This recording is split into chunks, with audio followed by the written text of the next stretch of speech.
ঈদের ছুটির পর মহাসড়কে যানজটের দুর্ভোগ এড়াতে কিছুটা আগেই কর্মস্থলে ফিরছে ঘরমুখো মানুষ। ঢাকা-চট্টগ্রাম মহাসড়কের কুমিল্লায় বেড়েছে যানবাহনের চাপ, নেই বাড়তি ভাড়ার অভিযোগ। এখন পর্যন্ত তেমন খারাপ কিছু তো দেখিনি দেশে, ভালোই যাচ্ছে সবকিছু, দেখা যাক। খুব একটা যাত্রীর চাপ নাই, অ্যাভেলেবেল বলা যায়। আমাদের গাড়িও অ্যাভেলেবেল, রাস্তায় কোনো যানজট নাই, গাড়ি আসতেছে, গাড়ি যাচ্ছে। টিকিটটা এসে কাটতে পেরেছি এবং ইনশাল্লাহ আশা করি নির্বিঘ্নে ঢাকা পৌঁছাতে পারবো আর কি। ঢাকা-টাঙ্গাইল যমুনা সেতু মহাসড়কে পর্যাপ্ত গণপরিবহন না থাকায় ঘণ্টার পর ঘণ্টা অপেক্ষা করতে হয় যাত্রীদের। এ সুযোগে অতিরিক্ত ভাড়া আদায়ের অভিযোগ করছেন যাত্রীরা। বেশ কিছু সময় ধরে দাঁড়িয়ে আছে, গাড়ি নাই তেমন। যাচ্ছি এলেঙ্গা থেকে আমি ঘোড়াই পর্যন্ত ভাড়া অ্যাকচুয়ালি মানে 60 টাকা 80 টাকা, কিন্তু ভাড়া যাচ্ছে 200 টাকা। মানে এইগুলাই লোক ভোগান্তি। এই যানজটের কারণে যখন যাত্রীর চাপ বেশি পড়ে তখন ওই 150 টাকা 120 টাকা 100 টাকা এরকম।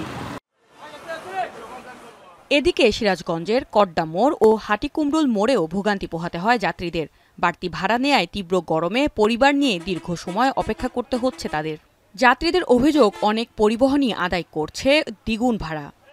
1 ঘন্টা ধরে দাঁড়ায় রয়েছে, ভাড়া বেশি আছে, যাত্রীরা হয়রানির মুখে হয়রানি হচ্ছে। আমরা ঘন্টা 2 দাঁড়ায় রয়েছি এই রোদের মধ্যে। মহিলা মানুষ আছে, সাইডে বসা রাখছি। তীব্র রোদে তো থাকা যাইতেছে না, বাচ্চারা খুব কষ্ট হইতেছে।